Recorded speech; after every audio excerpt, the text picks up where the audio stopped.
What is up with it, ladies and gentlemen? Welcome to the 9x9 Volleyball Show. My name is Rob St. Clair. That's Everett DeLorme, and you're tuning into the 81 square meters of the best volleyball coverage west of the Atlantic Ocean, if not just about anywhere. And to kick this week off, it is Champions League week. There's so much going on. There were some bangers and matches in Italy as well. We had an awesome show last week, catching up with all of the hot volleyball along the world as it's really starting to heat up. And we've got a couple big pieces of news as well. So looking forward to diving into the show. Let us know if any questions, put them in the YouTube chat. We're looking at the chat live. If you're listening to the audio form of the podcast after the fact, join us live on the Volleyball Source YouTube channel on Tuesday evenings. Everett, where should we start, my friend? I want to start with the Italian women. That is what got me going the most this weekend. Other than there's that one great men's match, but kind of an off week on the men's side, but a lot going on in the Italian women's side. Most notably, Monza are the new queens of the castle at the moment. Yes, they stepping into first place with a beautiful 3-0 win over past leader Scandici, who fall all the way to third. It's a bloodbath up at the top, and like Scandici last week, they beat Conigliano, but in between lost Navarra. So it's really give and take between the top 5 teams in Italy at the moment. Yeah, and it's been a lot of fun, and we've gotten to see a lot of them play head-to-head the last couple weekends. Like last week, we talked about Monza beating Conegliano in 4, Scandici beating Busto Arsizio in 4, and this week it was Monza versus Scandici head-to-head and Busto Arsizio versus Conegliano head-to-head. So those are the two that I think are really worth talking about. So do you want to start with Monza? Yeah, absolutely. Right. And the big story in the Monza match for me was how dominant Dana Rettke was. She was awesome. She was absolutely lights out for Monza in this one. She led the match in scoring, she led her team in scoring with 14 points, 13, 21, 62%, efficiency, 62% hitting percentage, no errors, no blocks. And she really ran the show for Monza. They went as she went, and you knew that on a good pass and a free ball that Alicia Oro was going to do whatever she can to get that ball into Rettke's hand, and Rettke proved that she can hit pretty much anywhere along the net. She is a threat anywhere on the court, and pretty much anytime she's in that front row, she's gonna be a threat offensively. She's awesome. They're so much fun to watch because it's such a great fit for Dana Rettke because of how good Alessio Oro is at setting the middle. Like I've already had a blast watching them this year with Oro to Anna Danesi, who's another absolute world-class middle attacker, and their connection is awesome. I am just blown away, though, by how fast that's been able to develop. Like that first match that Dana Rettke started against Vakifbank like a week ago, maybe 2 weeks ago in Champions League. Yeah, 2 weeks ago. That she definitely looked like she had jumped in the deep end and had bitten off a little bit more than she could chew at the time. But then she immediately responded with an MVP performance against Conegliano, like the reigning best team in the world, and then repeated that performance here against Scandici, who's no joke. So both Rettke and Danesi, what is this, 21 for 37 combined with only 2 errors combined? Like they were the 2 best individual players in the match for either team. It's incredible. Yeah, you said it last week in itself that it looked like Rettke was losing herself kind of in her blocking assignments against Vakifbank in her first match. And we're still not seeing great blocking stats. Of course, it only shows block kills. We don't have any touches or anything like that she had, but only 1 block in this one. But yeah, Dana Rettke is looking real legit. And it's crazy, Rob, because while watching this match, before saying, I do have to say that Scandici had a stinker of a day. They did. That's the only way to put it. They had a stinker of the day. They gave Antropova the start. She was 5 for 17. Really not that impressive. Lipman came in. She was 6 for 21. Like Pietrini had to come off in the second set because her knee was bothering her. But even into that one, when she was 5 for 24, and Natalia was the only one who was any good out there for them, 14 for 25. But that being said, like I thought Monza looked elite, and I thought the addition of Dana Rettke made me really think like, hey, this is a team that could do some damage, right? They just beat Conigliano. They got this big win over Scandici. Like this is a team that could make a run both in the Lega Volley in going for the Scudetto and at Champions League, especially as we're going to talk about a little bit later on that they did qualify for that final 8. So, you know what, you're into the show. Anything can happen at this point, right? Oh yeah, So and so what else did Monza go and do with a ton of that with a ton of that's rumors surrounding it? They're surrounding Monza in general. exactly. Just about every like high profile, even half rumored free agent in the world was rumored to be like they're the top target of Monza, which was crazy. Like they were looking at going to get Kim, they were looking to go get all sorts of these different players who just Well, happen to be available.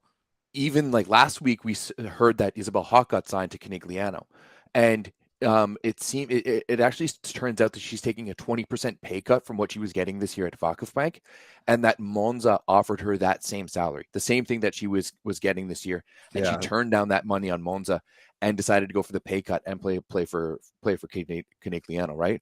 and But so man, Monza is a player in this league. They are a player in free agency in the transfer market, and they go out and they get the reigning Olympic most valuable player. They bring over American outside hitter Jordan Larson huge. to Italy for the first time in her career. I didn't realize that she had never played in Italy, which is Yeah, nuts, insane. eh? But come on, you already have this team. You have a top level setter. You have two elite level middles. You have two very good opposites. And like Magdalena Stesiak was pretty bad the first set and a half, got subbed out, but it didn't matter. You have a good libero in Paracchiale. You have a above average Italian outside hitter. And now you bring in somebody with Jordan Larson's skill set, who I wasn't even sure if we were going to see her in top form much, if ever again. Like she was set to play Athletes Unlimited, and then she took an assistant coaching job at the University of Texas. So I wasn't. I thought that Athletes Unlimited was going to be like the kind of sort of the send off of her playing career, but no, quite the opposite. You would assume that Larson, when she gets up to speed, will replace Anna Daviskiba in the starting lineup, and that is a phenomenal addition for Monza. Well, to comply with the We'll foreigner see though. limit, What she has to. what is the foreigner limit in Italy again? Is it 3 or 4? It's you have to have 3 Italians, Okay. and Oh, actually you have to have you.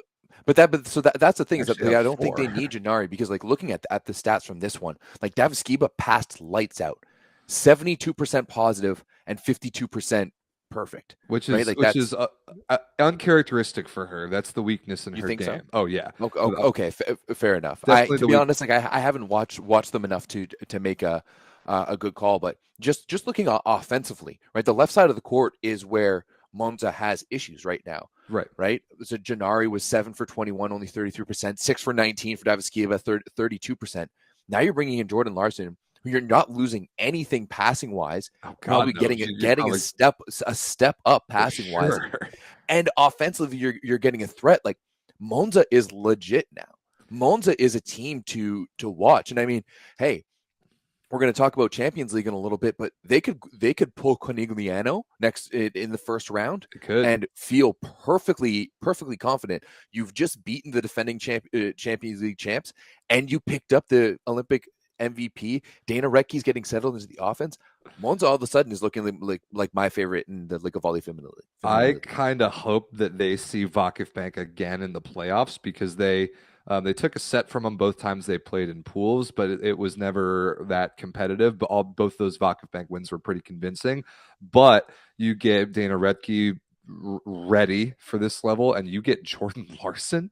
Those matches changed completely, and I'm so stoked about that. Again, we'll talk about Champions League in a minute, but I would be curious to follow like the betting odds if there were any for who was going to win the Scudetto in Italy on the women's side throughout this year, because that will have changed significantly, especially since like the new year, since Conegliano's been showing a little bit of mortality and Monza has made these moves lately. They've got to be the odds-on favorite to win the league right now. I don't know if betting odds, I'm trying to pull them up right now, would be onto that, but still, that's yeah, I I don't think know. they have to be my personal favorite right now. I think that they can win. 100%. They Absolutely. can win in more ways than a Corneliano can, because when they don't have either Stesiak, if they start Stesiak, which they always will in a big match, they don't get her on a great day. That's okay. You bring Lise Van Heck on and off the bench. She's really good, and you can run the offense completely through the middle, and you get Jordan Larson, so you're always going to be in system.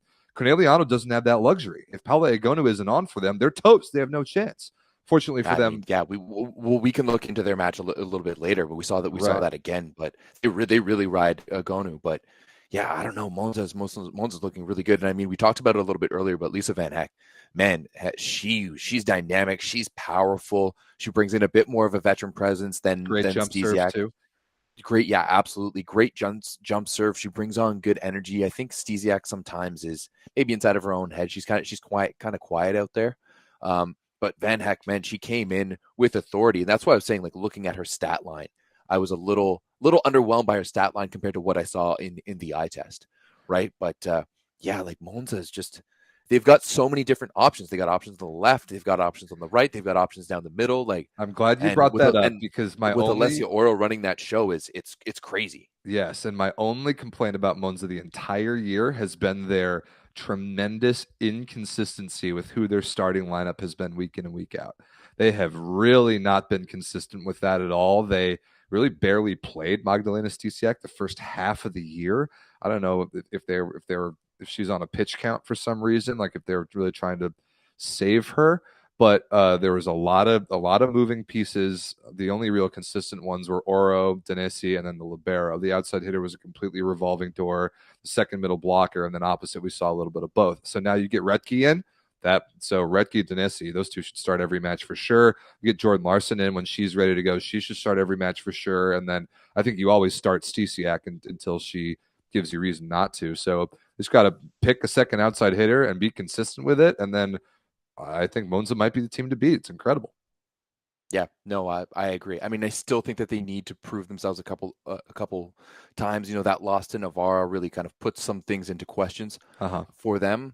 And especially, like I said, this was not top form Scandici this weekend. So yeah, we're gonna have to see what comes of them. But really, really promising things for Monza, and it just all of a sudden just blows the league wide open. Totally.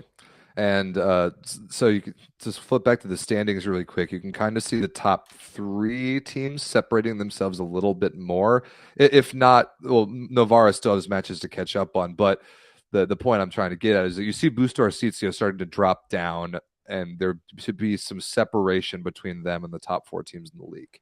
And I think Yeah. Busto's still really good. Whoever ends up being like that 4-5 series in the playoffs, like we talked about last week, is going to be unbelievable. But another opportunity for Busto against a really good team. They play Corneliano this weekend, and they get 3-0'd. And all those sets were reasonably close, but Corneliano led pretty much the whole way in all three sets, and they were just clearly the better team, and Busto didn't quite have an answer for them. Camila Mingardi, okay, not great. Alexa Gray, okay, not great. Mm-hmm. Second outside hitter, Lucia Bossetti, not good at all. They've really got to figure that piece out. I think that's a huge weakness for them. But then Corneliano, meanwhile, they get some scoring from a second source other than Egonu, and that's Catherine Plummer with 17 points. Yeah, Catherine Plummer coming up big. Maybe she watched the show, saw us calling her out a little bit. 15 for 29. She did have 4 errors on the day, but still 52% hitting. Not so bad for Catherine Plummer. And I mean, they really need that. Miriam Sela really stepped up a bunch of times last year for Canigliano, and she's been pretty bad this year, She has been especially pretty in bad. service. Especially in service, even. I mean, hey, Megan Courtney out there, 4 for 17, but she's passing well. Right. But like even then, like she's passing well, and Catherine Plummer is outpassing her Right. with more attempts. Right, 76% positive, 48% perfect, as opposed to 71 and 43 for Megan Courtney. Right. So Catherine Plummer is really establishing herself as that second in line behind Egonu. But like you said earlier, I mean, I feel like everything that's around them right now is so much more precarious than what Monza is going on. I And agree. I I mean, think they're a little more fragile. I think that's a good way to say it. And I don't, and like from what we saw from them last year, they were so invincible. They were so invincible. They were not fragile in any way. If they had a piece that wasn't working, even if that piece was Paula Egonu, they were able to distribute the ball elsewhere and pick up that slack. And this year, it just doesn't feel the same way to me. nope, I definitely agree. It feels like they're really trying to force a lot through Ogonu, and it's just I don't know. I think it's going to catch up to them at a certain point. Yeah, I Um, kind of agree. So yeah, I don't really have that much more to talk about this particular no, match, except that it, it it's too bad because we're kind of getting into a point where there's a lot less Italian women's matches, like of the good ones. Like we went through a Yeah, good period here, yeah. and they're kind of all duds for a little bit. Yeah, that's the unfortunate part about their schedule. Now, the bottom of the league, like to avoid getting relegated, is still going to be fun to watch, as we've talked about the last couple of weeks. But yeah, I'm looking at the schedule really quickly, and I see nothing great that jumps off the page as far as like really good matches go, at least for several weeks. Yikes! Yeah. Yeah, we've got a little while before. Wow, like really yikes, man! I don't see anything until March at the earliest. Conegliano Novara March 3rd is the next like good match I see on the All calendar right, for. so we've got a little bit of time then. Yeah, well, that's okay. It's been really fun to follow that league the last couple of weeks, as there have been some awesome matches that will be nice to help preview the playoff, like the late stages of the playoffs when we get there. And then the next couple of weeks are just going to be those good teams taking care of business and keep trying to stay where they are in the standings. And so yeah, we'll keep an eye on the Italian women's, but I wouldn't be surprised if we're certainly not going to lead off the show with them next week by any means. No, definitely not. They've had their shine. We'll jump back to the men this weekend. I mean, I think we should jump over to the men now. Let's do it. As well. One big match to talk about, and it was the 16-0 Irvin Ngapeth taking on Sir Safety Perugia, and for the first time in Ngapeth's career, he has lost to Sir Safety Perugia in a 3-2 decision, losing 15-13 in the third. Absolutely massive match for Perugia to kind of put their stamp on the league after losing to Modena in the first half of the season, and just a banger of a match all around. It was a banger of a match. Yeah, that second set, 30-28, Perugia. Perugia goes up 2-0, and Modena pushes it back, wins the fourth 26-24, makes it super respectable. But in a surprise to literally nobody ever, Wilfredo Leon puts his foot on their throats and steps in the fifth. Yep. From the service line, he was unbelievable. What did he have? Three aces in the fifth. Four? Oh, yeah, 3 aces in the fifth. Yes. Yeah, get out of here. So, I mean, he's a freak, and they leaned on him. They needed him to give him that run, give him that cushion. He got it for him. They were able to side out. They were able to receive serve at 13-14, side out, and win at 15-13. So it was even slightly less close than the score indicates. What jumped off the page for me statistically, and I watched the whole match. I went back and caught up on it, even though I was commentating VLA all weekend. Modena in the middle. What was up with that? You pointed this out to me, and I couldn't believe the lack of output. Dragan Stankovic, 2 for 5. Daniele Mazzone, 1 for 5 with an error. What are they doing? Only giving their middles. Well, and then Sanguinetti is a backup middle, isn't he? He came on and went 1 for 2. What are they doing giving their middles 12 attempts total in 5 sets? What is up with that?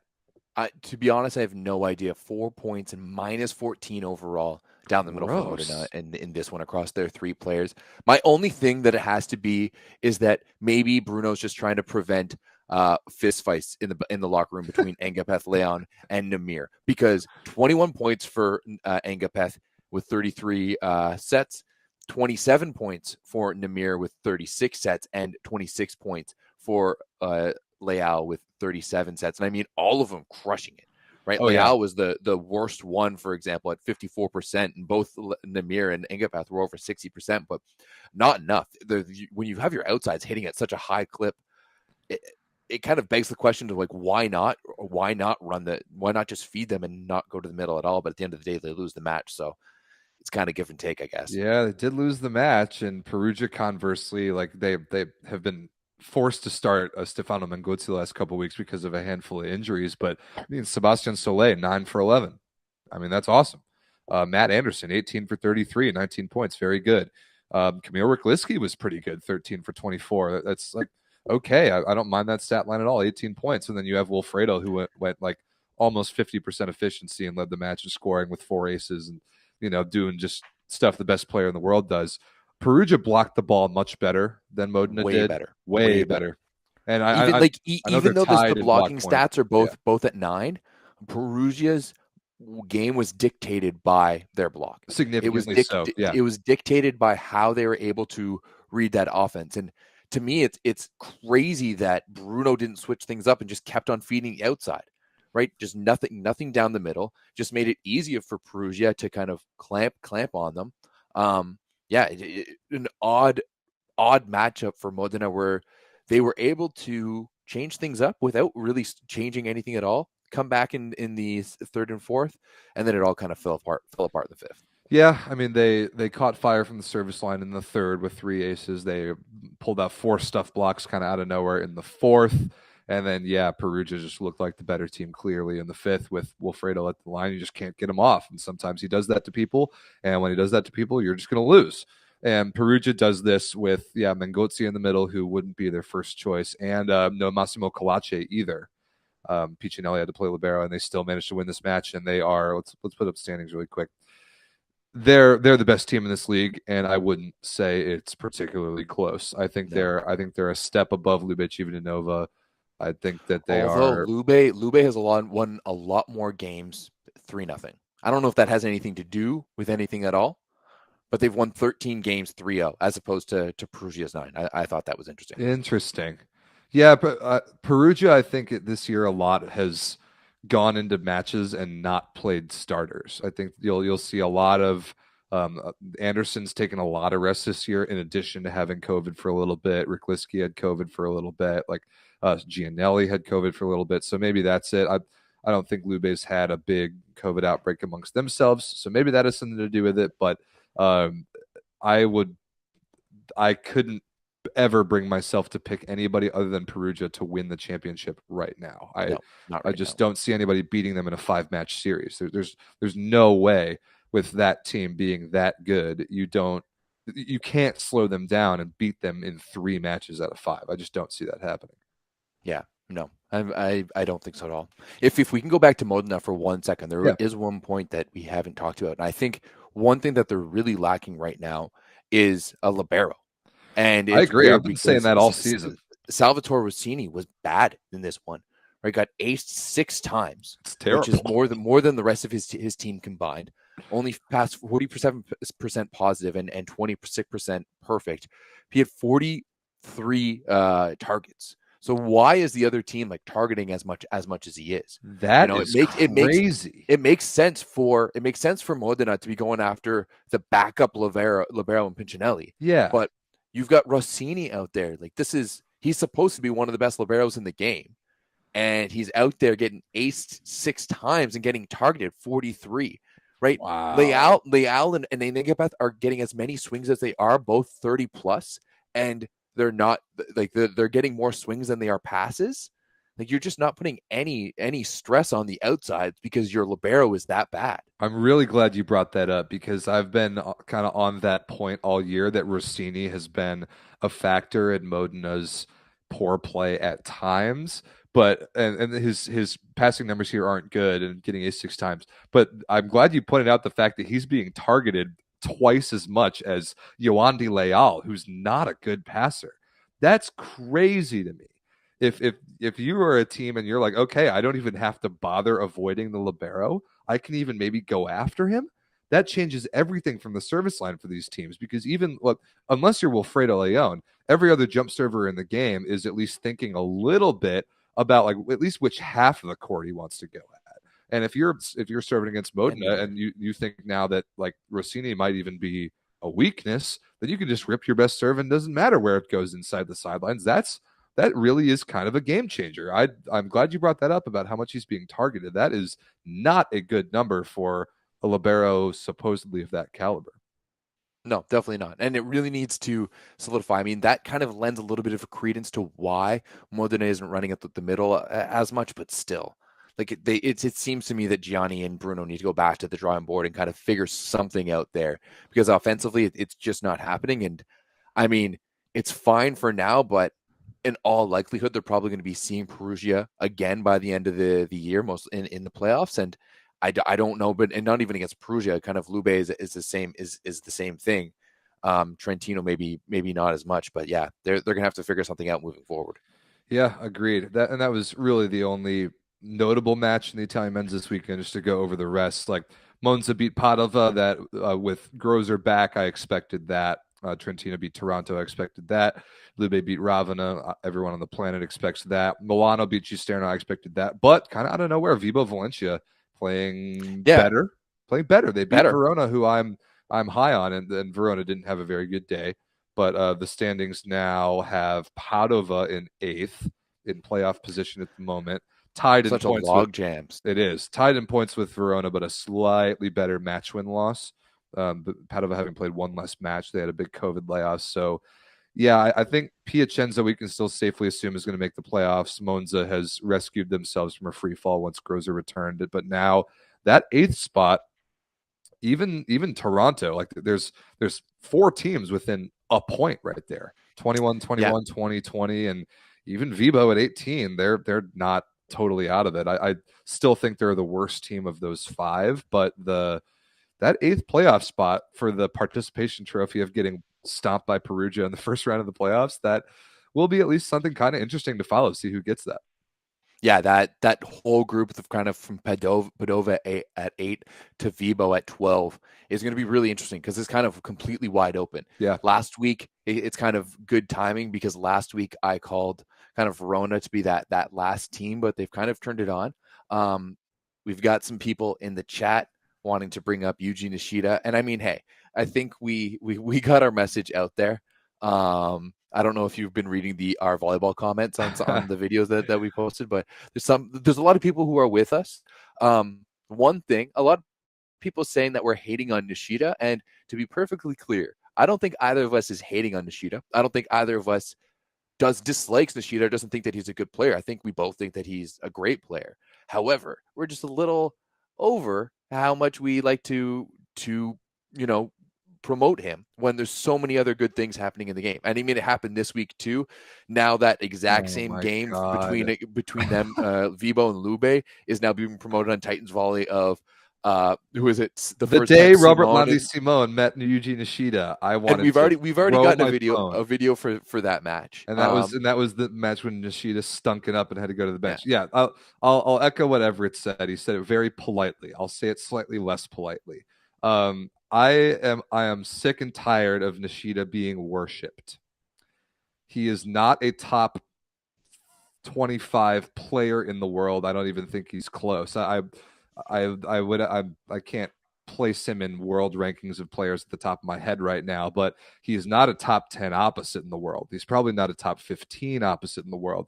The only skill set that he really has at the elite level is serving, where he's terrific. He's really, really good from the service line, but he's too small to compete at the elite level in any other category. He's a liability as a blocker. He's not good out of the back row because he's not big enough. He can't score at the level of a Superlega team consistently against great competition at a level like this. I like watching him. He's short, he's springy. That always looks cool. He's got a great left arm. He's good from the service line. He's not a top 15 opposite in the world. He might Ooh. no, Ooh. no, not a top 15 opposite in the world. No way. Top 15. No, Like, no way. Not a like top 15 opposite in the world. I would have to make that list later on, but I am certain about that. He's maybe in like the 30 to 40 range in players in the world at best. So I'm sick of the media worshiping him like he's the best player in the world. I'm going to, I mean, let's be honest. This whole thing started with me being a Eugene Ishida stan, and I'm going to step up I think he's a top 10, but he's definitely on the lower end of that top That 10. is crazy, and I couldn't disagree more. I mean, That's I crazy. think next week, I think we're going to have to put this to the test and kind of make our own, I guess we have to make our own top 15 opposites. And I guess Nishida can't be on yours. No. So if you have Nelly out there, then I'm gonna be wondering. No, Nishida's still the best opposite on Vibo Valencia. He's the probably the second best player on Vibo Valencia. Flavio's the best player on that team. I said that last week, and I want to make that clear. He's having the best season by far. Uncle Mo has been playing better lately. Been playing better. And that, I think, is more of the reason for Vibo's turnaround than anything that Nishida has done. And why are we still talking about this? Why are we still talking about this? Well, because I do want to bring up one point is someone, I forget where it was. I think it was on Reddit, was just like, hey, he scored 29 points this weekend. Come on. But it was the exact thing that you said. He scores 29 against Toronto. He scores 19 points against Verona. And whenever he plays against those better teams, he just doesn't show up. It's Right. because he So, can't. but He physically does not have the tools. He yeah, I doesn't have think the tools. That's a fact. I think that if a team is when he's on a team like this, and I think I've been echoing this for a long time. I think Yuji Nishida is very, very good when he's within that Japanese system because they can play with a good level, like a high level of ball control. They can play it really, really fast, and they know how to play off them. They know how to run the middles. They know how to run Ishikawa on the left side or Takahashi up through the pipe to be able to release him. But in this type of setting, when you've got Lube and Perugia on the other side game planning against you, they're just going to clamp down on Oh, him. for sure. I But agree with that. yeah, but like we can't be bringing up, you're like, oh, he scored 29. Scoring 29 against Toronto doesn't matter. That's the exact same thing. I think he scored 26 against Ravena, and you were saying it doesn't matter, and I completely agree. Oh, he was better than Mazic. That just popped up in the That chat. is Oh, you wanna go with that one? No, I don't, because this particular individual is making these comments I disagree with fundamentally, and it's not worth my time to address them. But there is one comment in the chat that I do want to address. Do you think Mads Jensen could play in Poland since he's in way over his head in the Italian league? I'm from Denmark, so I need at least one player from my country to root for. Well, Magnus, thank you for watching the show. That's a great question. First of all, I agree with you that Mads Jensen is over his head in the Italian league. I think he found himself in the right place at the right time last year when Verona lost Stefan Boyer and needed just somebody at opposite. And I mean, obviously, I've seen Mads Jensen play for a few years now since he was at UCLA, and he was a setter, Great times. a setter who was massive and left-handed but had horrible hands, and so he switches to the opposite, comes over to Italy, jumps in the deep end. I give him credit for that. I agree. He's great right off the bat. I agree he's in over his head. I think Chafarena, their backup opposite, is the better player right now. But could he play in Poland? Yeah, absolutely. Sure. I think that'd be a great fit for him. I totally agree. I think it'd be a great fit for him. Closer to home, a little bit better of a league play style for him, and slightly less, size and serving and demand on opposite production as a league like Italy, and I think that would be a very good fit for him. So I like Jensen. I would like to see him continue his career, but I don't see it as a starting opposite in Italy. No, yeah, I don't think it's going to continue in Italy. I don't think Russia is really ever on the table for him. No, I think no. they would just break him real quick. For but sure. I think he would do well in Poland. Maybe not on a top team, but maybe kind of on the middle of the pack team. So yeah, I think that he could do some damage out there for sure. Okay. So let's move on to the Champions League because it's getting hot this week. The women's wrapped up today. We now know, as of this moment, after all the matches that were played today, who the 8 quarterfinalists are, and we're going to go through the pools right now and the results. So, in Pool A, which we already knew, Rzeszów was 5-0 coming into this week. They had already won that pool. They're the best team in Poland by a mile, and they had won this pool pretty comfortably before playing their bench today and losing to Kaliningrad, which we'll get to in a moment because that ended up being extremely significant. But Rzeszów, we already knew they were the best team in a pretty weak pool, and they were going to win Group A this entire way. So Rzeszów, we already knew was a quarterfinalist. We knew the same about Vakif Bank in Pool B. They beat Monza head-to-head twice, and they only dropped 2 sets, both of them to Monza the entire pool competition. No surprise there. They have a great argument for being the favorite to win all of Champions League, so they are through. Moving on to Pool C. The drama today was in Pool C because the most significant match by far today was Dinamo Moscow at Novara. And we'll talk about that in just a second. But as you see right there, Dinamo Moscow ends up in first place in Pool C. And it's very important to note here that in Champions League, matches won comes first before points. That is the opposite of how the Italian league works and how I think the other leagues work. But match win-loss ratio, everyone plays 6 matches. So matches won is the first tiebreaker in Champions League, and points is second. That matters a lot for what we'll get to in a second.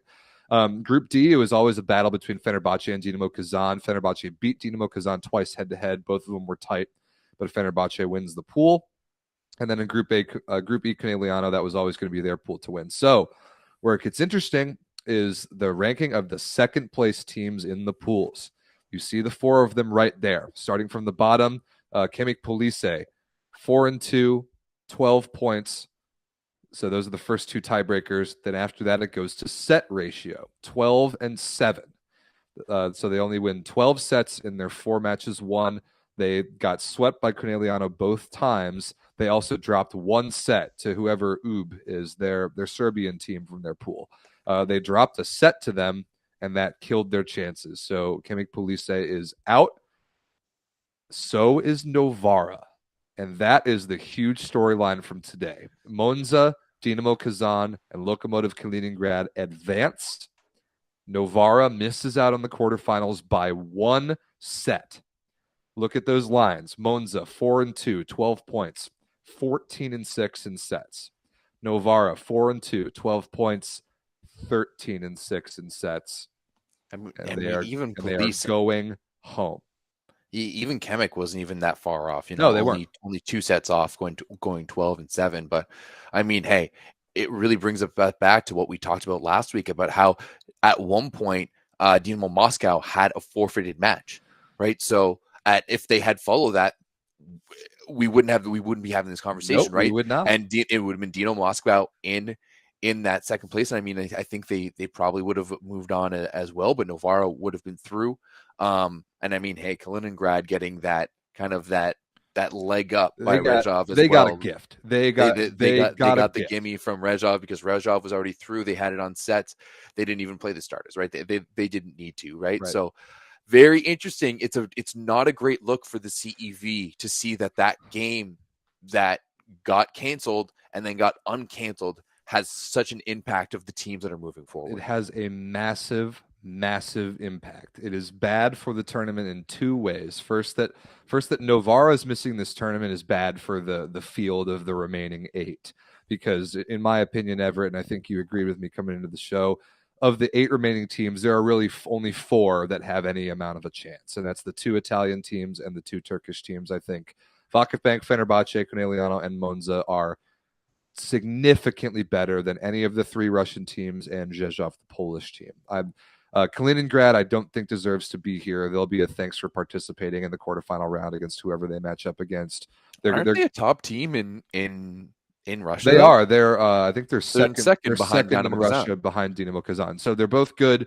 That none of them can hang with Monza, Fenerbahce, Vakifbank, or Conegliano. I will predict that now, and I'll stand by that, because it's a different ball game. And Rzeszów, it's the same thing. Poland, the Taran Liga in Poland is just not at the level of Italy or Turkey or really even Russia. So now last week I was very critical of the CEV and their handling of that Dinamo Moscow versus Liberec cancellation. You can going back to Pool C again, and I stand by the fact that you cannot deem a match to be forfeit and then unforfeit a match. That's unacceptable. That should never happen, ever. And I understand Novara's concerns and their complaints to the CEV about that. However, I feel much less bad for Novara now after what happened today, because all they needed to do at home against Dinamo Moscow, who they swept on the road, all they had to do was they didn't even have to win. All they had to do was not get swept. All they had to do was take 1 set, and they were going to be tied with Monza, and then it would have come down to points after that, which would have been ridiculous and should never be a tiebreaker, but that's what would have happened. But the fact that they not only lose, they get swept, I don't feel bad for them at all. They had an opportunity to win the pool. If they beat Dinamo Moscow for a second time, they win the pool. They're in comfortably with a great draw as well, because it's how the drawing of lots works. You take the top 4 of the 5 pool winners in one draw, and then the other 4 teams in the other draw. And so if you're one of those top 4 pool winners, you're going to get a great matchup in the first round. All Novara had to do not only was to just win, all they had to do was not get swept, and they get swept at home in kind of embarrassing fashion. They didn't look good the whole way. And so I understand the concerns with how the CEV handled that forfeit and unforfeit, and I still think that's unacceptable, but I'm not going to listen to the Novara sob story quite the same way anymore when they had an opportunity to just take care of their own business on the court and they completely let that opportunity pass them by, and now they're going to be watching from their couches. No, and I mean let's be perfectly honest. It's not like that Dinamo Moscow versus Lubric game was ever in No, doubt, right? If it was going to be happening, so this is the way it should have gone, barring no like right. without COVID You don't 19. want to get you don't So want to get into you don't want to win your pool because of a COVID related forfeit. Like you were no, never like maybe THY beats Dynamo Moscow and helps you out but in pool yeah, C, but you were never going to have Liberec win any games in this pool. That was a stacked pool going back to pool C. Like look at that. That was one of the pools we were looking at going in as being one of the great ones that 3 teams could win. And THY played Dynamo Moscow twice and choked both times, losing both in 5 sets. And THY was in control in both of those matches and lost them both. So Dynamo Moscow had a significantly worse set ratio and point standing coming into the match today, which is why Moscow had more pressure. And they went into Novara and they delivered. And so I have the stat sheet up in front of me. I want to talk about that match a little bit more. 2 seconds before we do that Yeah, though, can we make the argument that Dinamo Moscow canceled that game because they didn't have enough players due to COVID, right? And they were able to wait and play that game later. Navarra has a loss to THY, which is another reason why they didn't make it through, right? right. Because they're 2 losses. The other one isn't to Moscow, it's to THY. They lost to THY when they had to travel with only 9 players, Yep. right? So if they had done the exact same thing as Moscow, if they had gotten it canceled and then uncanceled, right?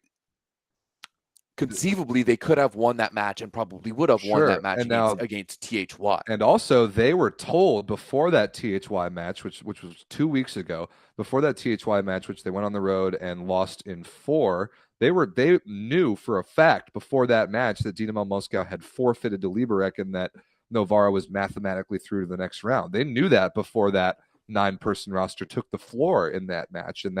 And I said it on last week's show, that changed everything. It very well could have changed how they approached that match, or at least if they had not known that, I think they approached that match differently. So it does still affect a lot of things. However, again, I don't feel as bad for Novara as I used to because they had their Take full care of business at home. they had their full lineup today. They had no excuses today. None. No excuses whatsoever. And they completely failed to show up. Like their numbers were not good at all. 11 errors, not 11 hitting errors, not 11 times blocked, but 11 balls hit out of bounds, plus 11 times blocked in 3 sets. Not 22 good. combined attacking attempts, resulting directly in your opponent's points, compared to only 41 kills. That team efficiency is hot garbage. 13 service errors to only 2 aces. That's not good at all. The only thing they really did well was block the ball. They had 11 blocks. And I'm sorry we don't stat digs because I watched this whole match and Dynamo Moscow was the better defensive team. They were significantly better defensively. They dug and touched a lot of balls and stuff blocked their fair share. 11 is a lot. I don't really understand this. The offense that Micah Hancock ran was not good. She got benched and for kind of good reason. I also don't understand if Britt Herbots is healthy, why is she not starting? She's a better player than Nika Dalderop and is important to have in a lineup when you're playing against a big physical team like a Russian team. Why would you not have her in the starting lineup? I mean, she came in and started in the third. I don't understand that coaching decision at all. And Abrar Karakurt, not great, like 19 for 40 with 7 errors. It's just a huge number of attempts. She led the team in scoring by far, but that's again bad team efficiency. This was just a huge head scratcher for Novara. I just don't feel that bad for them about having to miss Champions League quarterfinals because all they had to do is not get swept. Yeah, you're not wrong. It is weird. But what day was that game on? Sorry, not this one, but the game against Vakuf Bank last week, because they did have a lot of games, right? They played last Wednesday. Novara played THY last. Was it Tuesday? I think it was 2 Tuesdays ago, wasn't it? Okay, maybe you're right. Yeah, last week was only men's. Yeah. So okay. yeah, it was 2 full weeks ago, and so they got over their COVID situation. They then beat Monza. Yeah, they were 2-0 coming into this one. They beat Monza, right, and they beat Cuneo. So Dude, it seemed like they were kind of. I don't think there are any. I don't see any excuses for them for this. Yeah, it's a tough one for sure. And I mean, hey, it kind of bites them in the butt because they're on the outside looking in and not moving on. And now we've only got two Italian teams in the final eight. But I mean, as I said before, I think Monza now with the addition with how good Dana Recchi's playing and the addition of Jordan Larson, how is Monza not a favorite? And I mean specifically on top of that because they were in Vakuf Bank's pool, so they're guaranteed not to have Vakuf Bank at all. I mean, I think they're actually going to be on the opposite side of the on the opposite side from them, if I'm not wrong.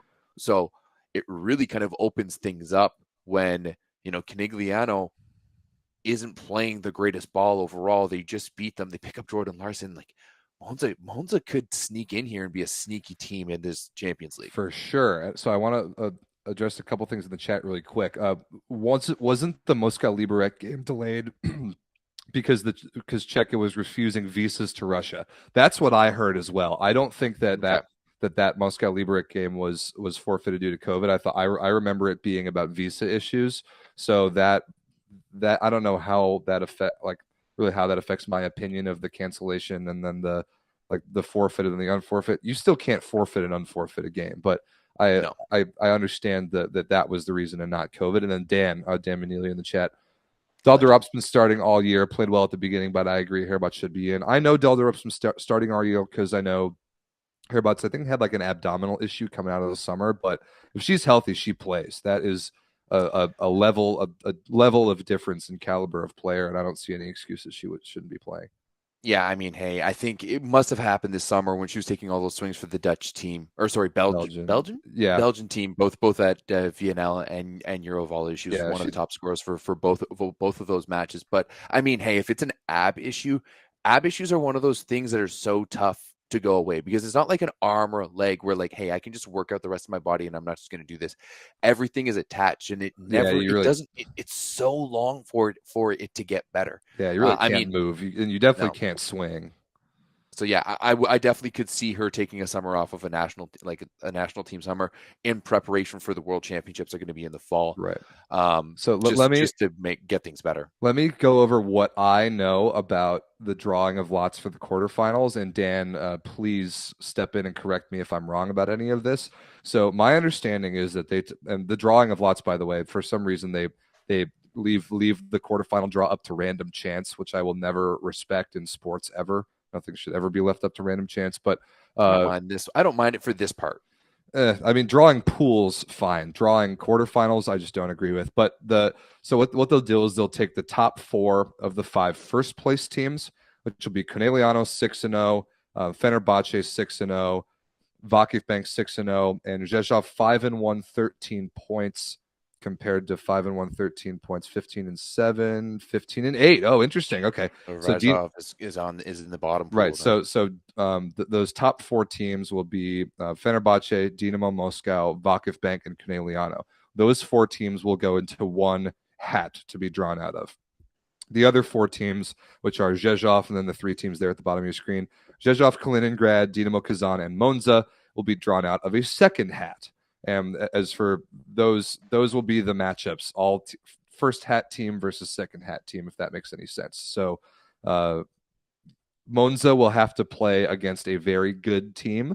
I don't know if there's any guarantee that they won't see Vakif Bank again in this round, even though they saw him in pools. I'm not sure. I know the CEV doesn't want that, but I don't know if they have anything in place to guarantee that rematch won't happen.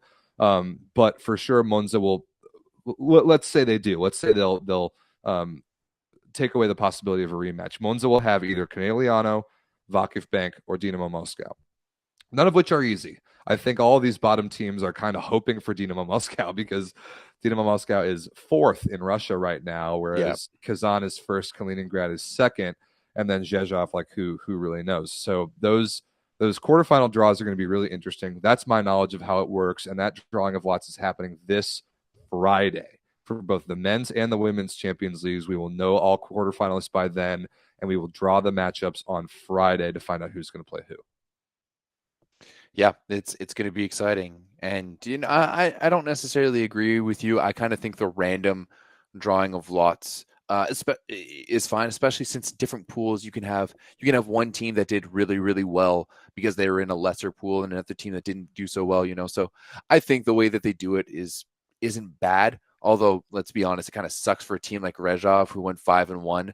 I mean, hey, maybe that's kind of the argument for not throwing that Don't match. throw the match today. Yeah, that's Yeah, that's what they don't throw the match today. You're gonna have enough sets. You're gonna be in those top 4 teams, and you're gonna not probably like, yeah, that sucks for them. They're gonna have to play one of the big teams, obviously hoping to get Moscow, but yeah, gonna be interesting on the women's side. Yep. So the segue of the drawing of lots happening on Friday for both the men and the women is to now talk about Champions League men, because it is a very spicy week indeed. Actually, let's just look at the pools first of all, because there was one like completely meaningless match today between I think Masaic Well, and yeah, Masaic and Warsaw. Vorsava. And Vorshava came down with the 3-1 win, Jay Blankano.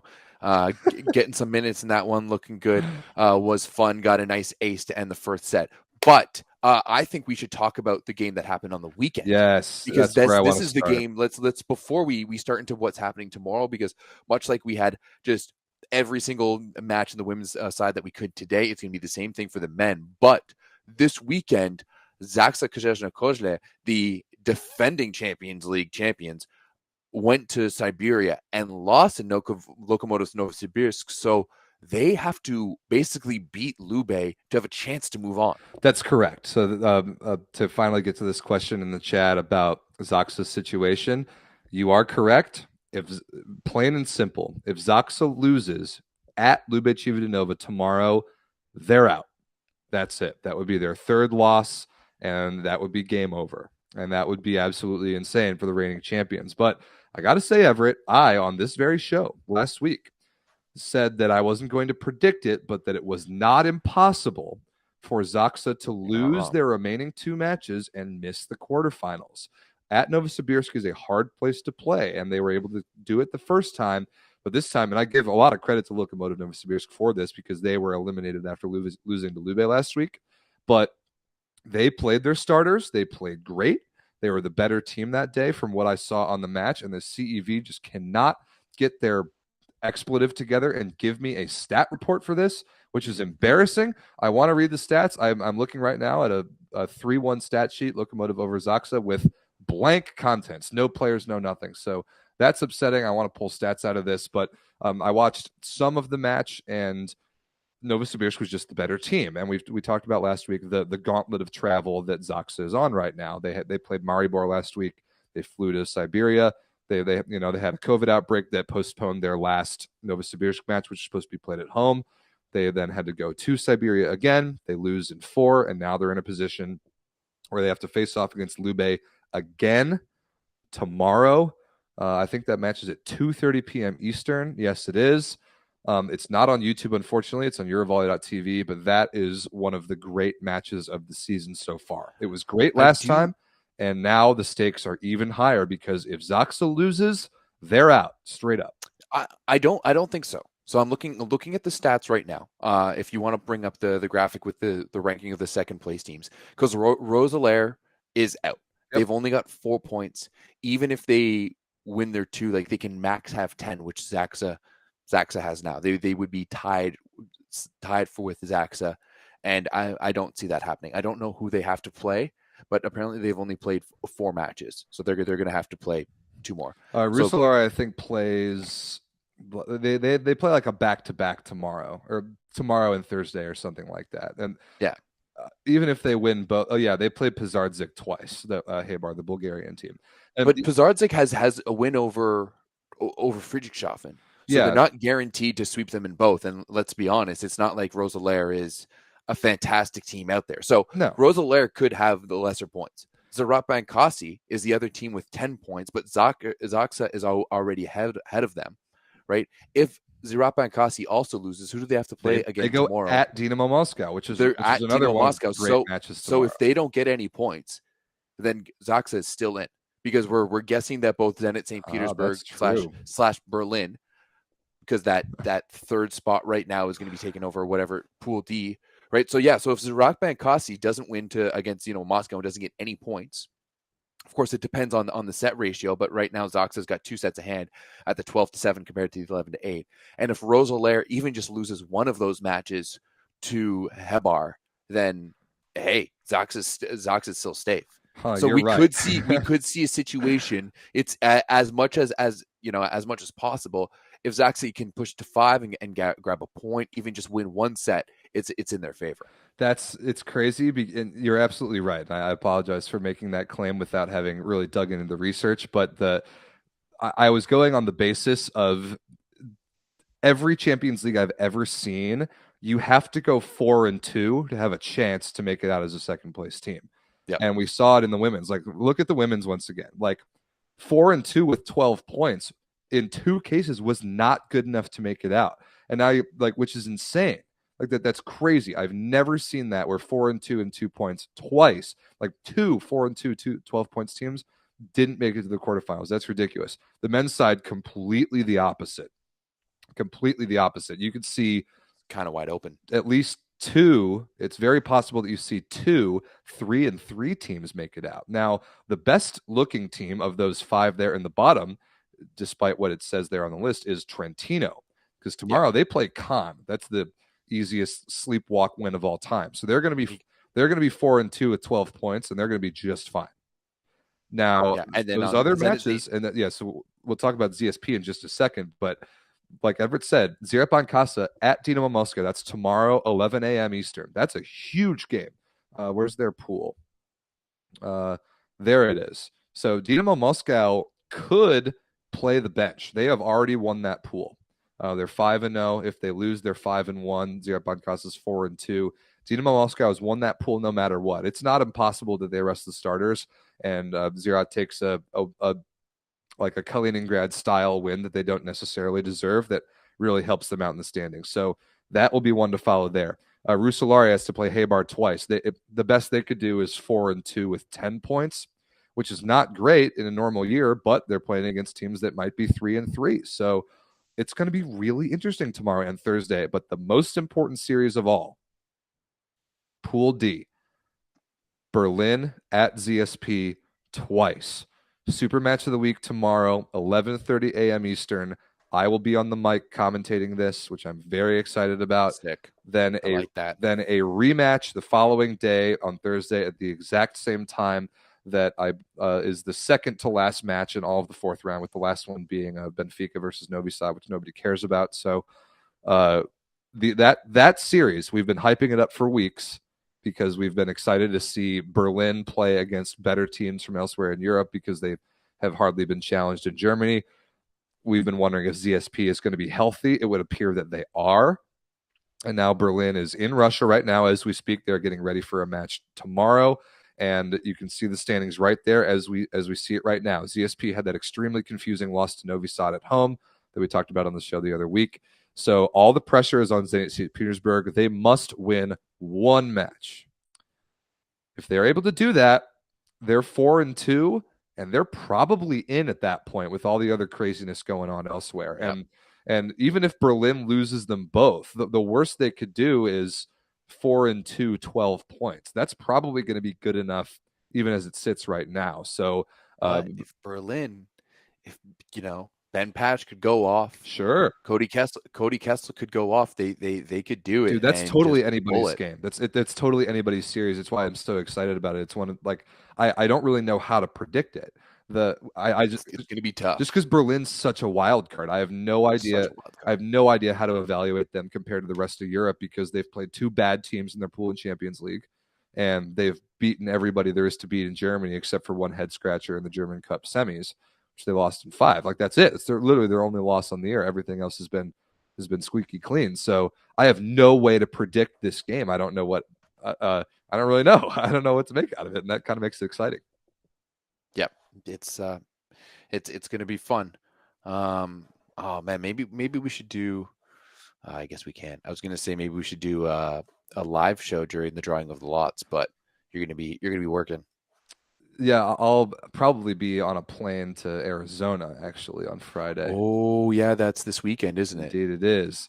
But So just to go over the matches that you're definitely going to want to watch for Champions League this week: Berlin at ZSP tomorrow, 11:30 a.m. Eastern, and Thursday, 11:30 a.m. Eastern.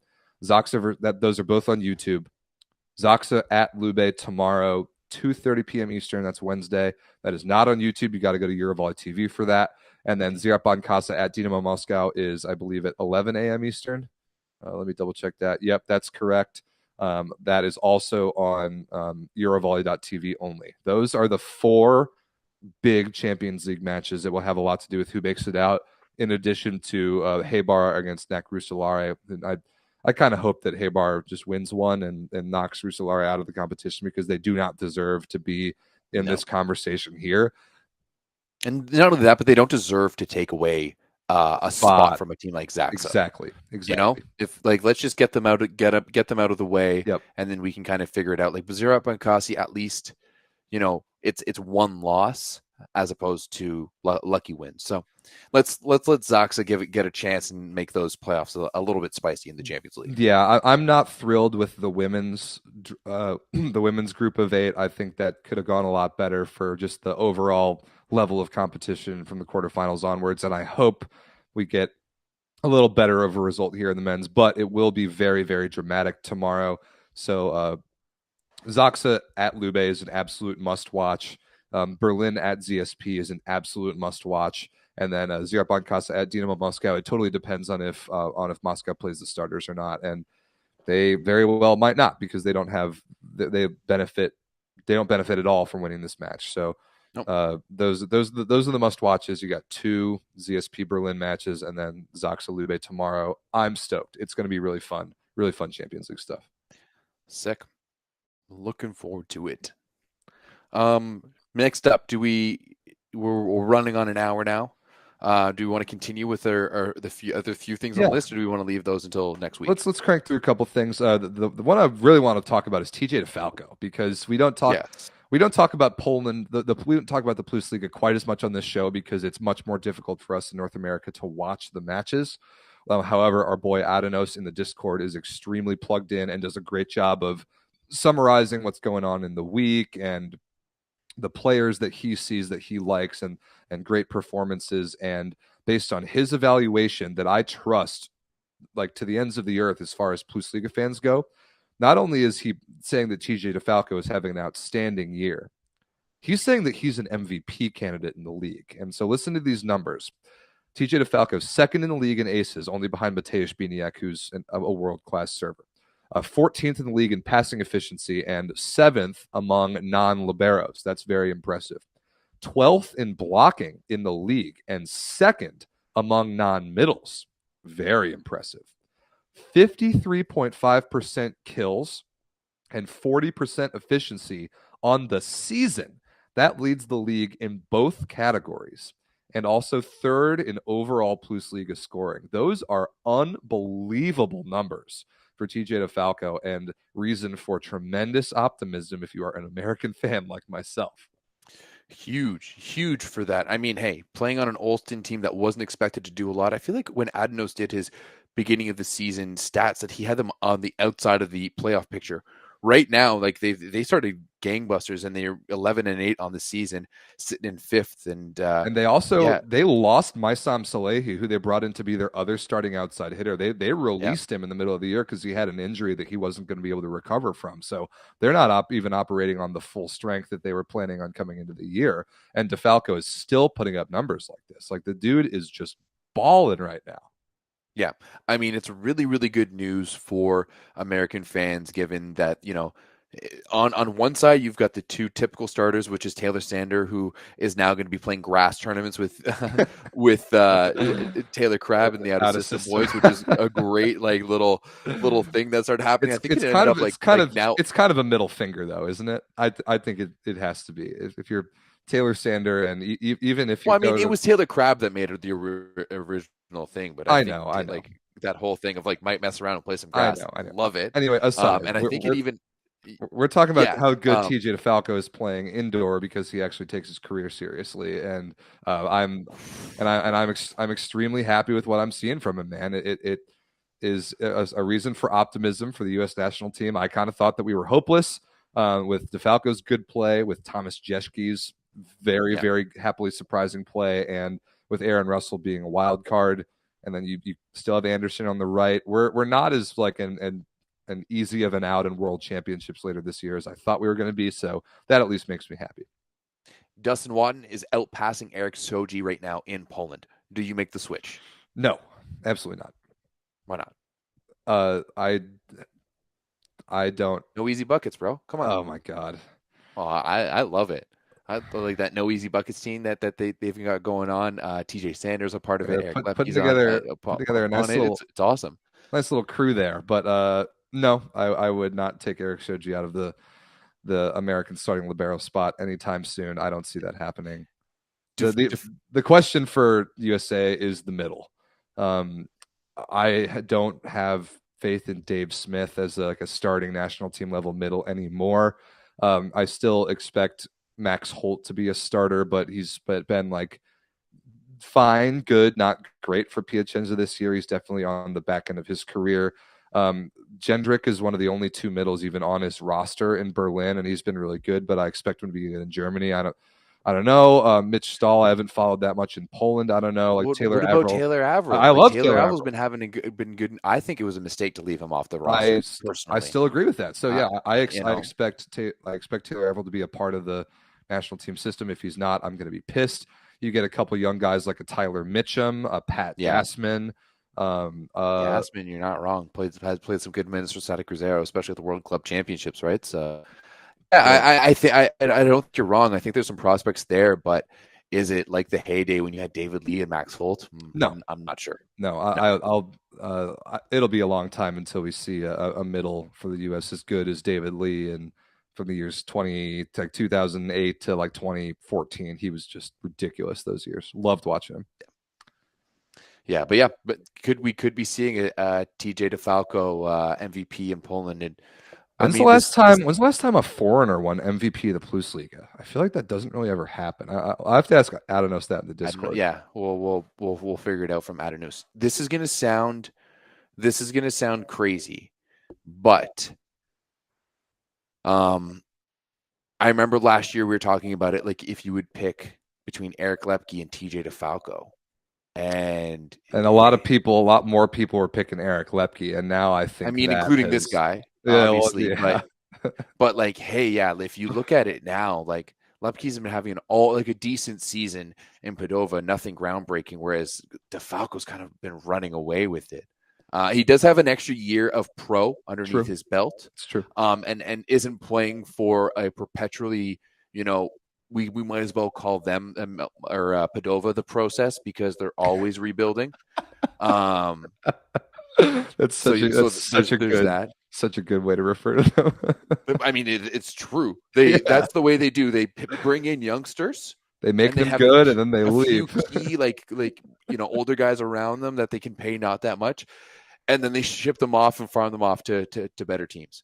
But yeah, right now TJ DeFalco's looking really good, and it's fun to watch. Yep. Okay, moving on. Do you want to hit the Prime Volleyball League in India? I do, and I don't. I haven't really been following. We can talk about it next week because I haven't really been following about it. I mean, it is fun. The format's great. Format's cool. It's the same thing as the Pro Volleyball League. Now it's just the Prime Volleyball League. It's actually got quite a few Americans in it. It sounds like they rang up David Lee, and David Lee was just speaking of David Lee actually, and he just got a bunch of his beach friends, and was just like, hey, let's run with it.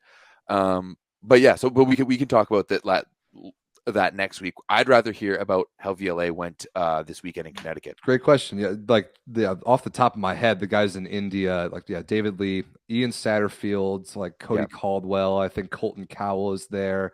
Matt August is there. Bruno Amorim da Silva is a Brazilian guy who's been in the U.S. A handful of those are actually VLA guys, which is cool that they're playing over in India. So we're going to get those guys back when they get home. So check this out from the weekend. I was in Connecticut. It was a very fun event kicking off the East Division of the VLA. The Volleyball League of America, if you're new to the show, is a professional men's league in the States. We've got 8 teams in our top division that we call Tier 1. an increasingly growing number of teams in Tier 2 and all kinds of great tournaments going on. So check out all the VLA's platforms for more on that. But Team LVC, New York Legion Volleyball Club out of upstate New York, came into Connecticut this weekend and were the best team there by far, despite having a much, much thinner roster. The Boston Bounce had 18 dudes dressed, if not maybe even a couple even more, and they still lost to LVC twice. The first one, the match of the weekend by far, was the second match. It went 19-17 in the fifth. LVC over Bounce, which was an awesome match. Bounce actually led 14-11, and LVC made the comeback and ended up beating them in 5. So that was dope. The Northeast Force out of Connecticut made their debut. They were good. They were competitive in all the games, but they didn't get any points on the board.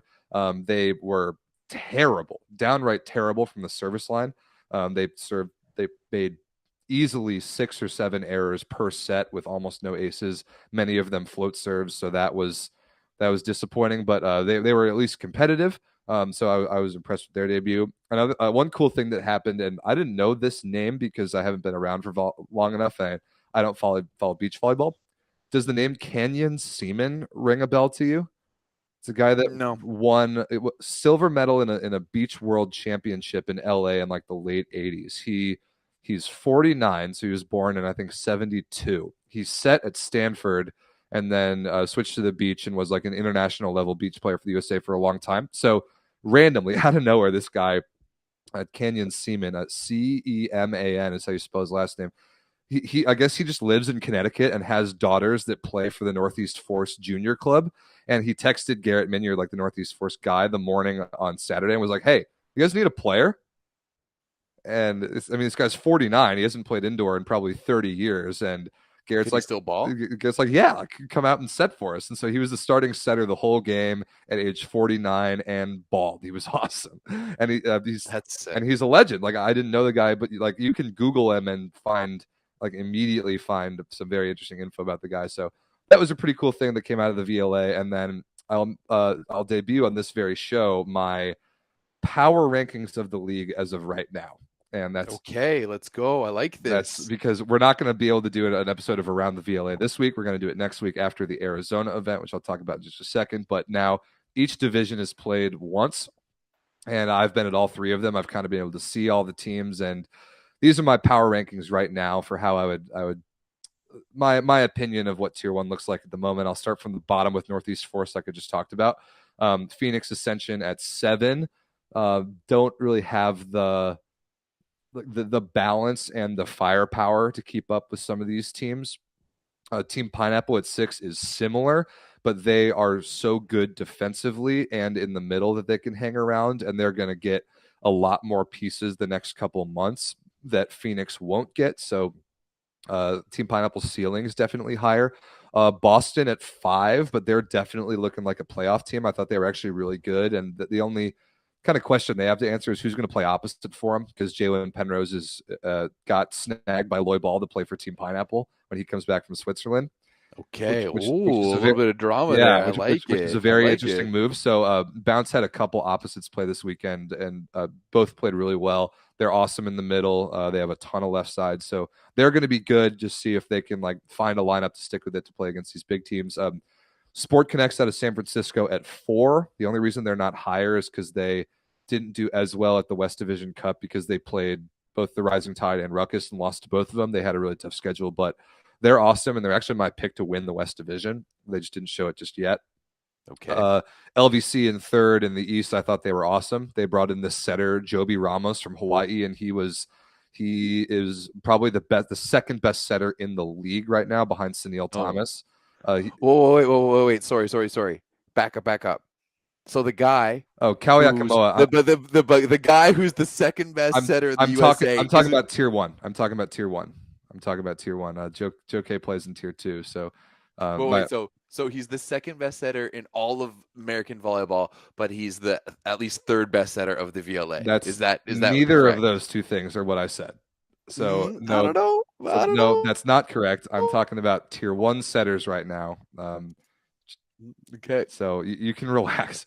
But I thought Joby Ramos was awesome for LVC, and the rest of their roster was not as talented as the other teams that were there, but they were so good setting that I think they deserve that spot. The SoCal Rising tied at 2. I think we're awesome a couple weeks ago in SoCal. They're going to be disgusting down the road. I don't expect them to be good this weekend. I don't think a lot of their guys are traveling to Arizona, but as a team, I have them really high. And then the Chicago Ice Spin at number 1.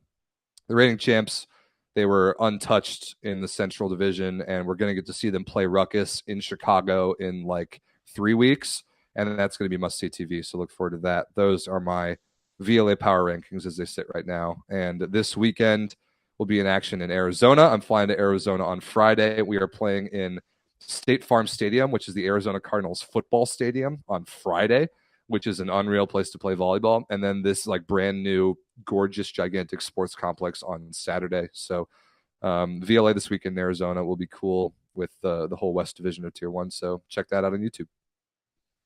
Sick. Looking forward to it. I was hoping I could get down there. Unfortunately, with all the lockdowns in Toronto, which I haven't been able to work. So, but I'll be able to sit at home and watch it on YouTube. Beautiful. Yeah, we're looking forward to that. So, yeah, a lot of volleyball coming up. You got Champions League tomorrow. You got Champions League Thursday. You got the drawing of lots Friday, so we figure out who's going to play who. We got VLA over the weekend. Let me see really quickly if there's any good Italian men's matches this weekend. Did you notice any? No, I don't think so. I think, Rob, what we should be doing is checking out a few different other leagues this weekend. Maybe we can check out some Russia, some Germany, some Poland, because we've talked a lot about Italy this year. And I mean, I know they are the best league in the world, but and they're the most accessible. We have a direct way to watch them stateside, but yeah, I agree. I would like to dig into a couple of the others. We got German Cup coming up in a couple weeks, right? The finals of that. We can preview that. Yeah, March 6th. Yeah. Polish Cup finals haven't happened yet, have they? No, I don't think so. Okay. So yeah, we'll be a little more well-rounded on next week's show because there won't be any active Champions League to talk about. But for this week, I think that is about it. Anything else? No, I think that's about it. Guys, check out the VLA this weekend. I just posted another podcast with the famed Ronnie Cuban Spike. I can't wait of to our listen Ronnie to that. tier list. It's a great, it's 2 hours of just two volleyball nerds talking about volleyball. He gives some great insight. And actually, hey, did you know Miguel Lopez, the man we know and love for probably the hardest hitting man in volleyball? Did you know that he grew up, and the coach that he had as a youngster grew up making him hit basketballs and water polo balls? What? Yeah.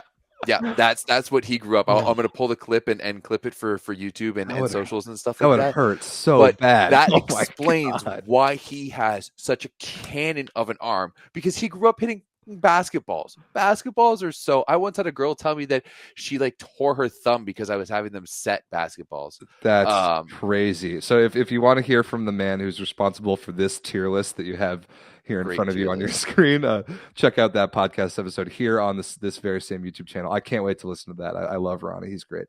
And it's also on audio on all platforms, as is this show, which is uploaded always the next day. Indeed. But yeah. All right, guys. Well, we will. Also, finally, if you want to watch volleyball and have no one to watch with, join the Discord. Come join our community of almost 300 people from literally around the world, and who we just talk about volleyball nonstop, and it's great. The link should be in the bottom of the show notes. Yeah, like if I posted this on the Volley Talk forums, like that the US people use the last week or so, because everyone talks about Italy and Champions League and stuff in there, but that forum is straight out of 1995. If you want the same like caliber of content but in a modern platform, definitely check out the Discord. The link's in the description. All right, now it's bye for good, guys. Yep. See you next week.